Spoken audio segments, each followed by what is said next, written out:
জয়গুরু দাদা ও মায়েরা, আজকে আপনাদের বলবো দীক্ষা না নিয়েও মানুষ ভালো থাকতে পারে। তাহলে দীক্ষার কি দরকার? অদীক্ষিতের ভালো থাকা কথা প্রসঙ্গে একটি দাদা বললেন, এমনিতে তো দেখি অদীক্ষিত যারা তারাই ভালো আছে, তাদের এতটা আত্মতুষ্টির ভাব আছে। শ্রী ঠাকুর পাঠাকে বলি দেওয়ার আগে যখন ধান দুর্বা খেতে দেয় তখন পর্যন্ত সে তা সন্তুষ্ট চিত্তেই খায়। যখন কেউ টুপ ফেলে মাছ ধরে তখন মাছও সন্তুষ্ট চিত্তেই টুপ গেলে। কিন্তু সে সন্তুষ্টি তাদের সত্তাকে কতখানি পুষ্ট করে তা কি তারা ভেবে দেখে? সদ্গুরুকে ধরে নি কাজকর্ম করে খায় দায় বেশ আছে, তাদের বেলাও তেমনি।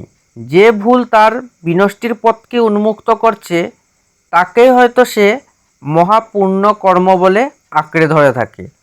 ওই ভুলের জমায়েত কর্মফল যখন হুড়মুড় করে তার ঘাড়ের উপর নামে তখন হয়তো সে আর নিজেকে সামলাতে পারে না। উক্ত দাদা অপকর্ম করেও তো বহু মানুষ বেশ সুখে স্বাচ্ছন্দ্যে জীবন কাটিয়ে দেয়। শ্রী ঠাকুর কর্মের ফল সবসময় হাতে হাতে বোঝা যায় না। পূর্বে হয়তো তার কিছু ভালো করা আছে, তার ফলে এখন হয়তো সুখে স্বাচ্ছন্দ্যে আছে।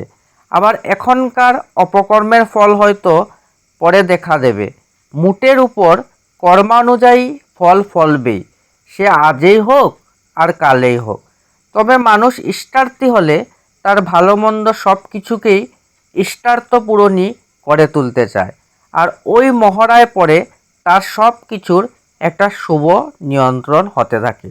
তাই বলে সদ্গুরু লাভ হলে কর্মফল বদলে যায়। উক্ত দাদা সদ্গুরু লাভ হলে কর্মফল বদলে যায় বলবেন কেমন করে?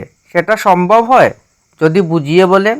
শ্রী ঠাকুর ধরো তোমার কর্মফল এমন আছে যে একটা সময় তোমাকে বাড়ি ছাড়া হয়ে পথে পথে ঘুরতে হবে। ধরো তোমার স্ত্রী তোমাকে এতই উত্ত্যক্ত করেছে যে বাড়িতে টেকা তোমার দায়। তোমার তখন পথে পথে ঘোরা ছাড়া উপায় নাই। তুমি হয়তো সদ্গুরু গ্রহণ করেছ এবং যাজনশীল।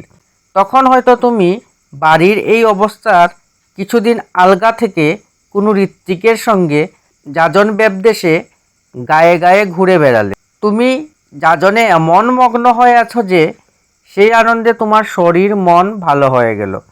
যে সময়টা খুব দুঃখে কাটা উচিত ছিল ইষ্টস্বার্থ প্রতিষ্ঠার হিল্লে পড়ে সেইটি পরম আনন্দের হয়ে উঠল।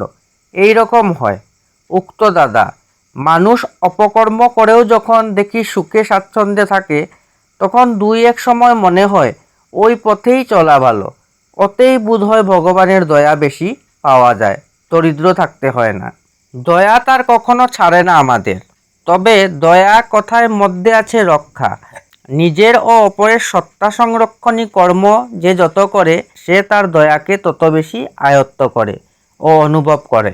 কর্মের কথা বলছি এই জন্য যে কর্ম ছাড়া শুধু চিন্তায় কিন্তু হবে না। অপকর্ম করেও সাময়িক ভালো থাকতে পারে কেন, সে তো পূর্বেই বলেছি। তবে এটা ঠিক অবিবেকী যে অপকর্ম করেও তার পৈশাসিক উল্লাস ঠিক থাকতে পারে, কিন্তু ভিতরে ভিতরে তার সত্তা দিন দিন শুকিয়ে যেতে থাকে। অন্তরের এই শূন্যতা ও শুষ্কতার বোধকে এড়িয়ে চলবার জন্য সে হয়তো আরও অপকর্মে গা ঢেলে দেয়। কিন্তু সে যতই খাক পড়ুক আরাম করুক, শান্তি বা স্বস্তিবোধ বলে জিনিস তার জীবনে থাকে না। ঐশ্বর্যের স্তপের মধ্যে থেকেও সে মহা দরিদ্রের জীবন যাপন করে। আবার সুকেন্দ্রিক সৎ কর্মশীল যে প্রতি মুহূর্তে তার প্রাণ স্পষ্ট হতে থাকে জীবনীয় আনন্দরসে। সে ভিক্ষুকের বেশে পথে পথে ঘুরেও যদি বেড়ায় তবুও তার বুক ভরা থাকে, আবার তার দরিদ্র থাকাও লাগে না। অবশ্য কেউ কেউ স্বেচ্ছায় দরিদ্রের জীবন বরণ করে নেয়। তারা ঐশ্বর্যের ঝামেলা বাড়ানো পছন্দ করে না। তারা নিজেরা যথাসম্ভব স্বল্পে জীবন ধারণ করে, কিন্তু অন্যকে দেওয়ার বেলায় তারা হয় মুক্তহস্ত।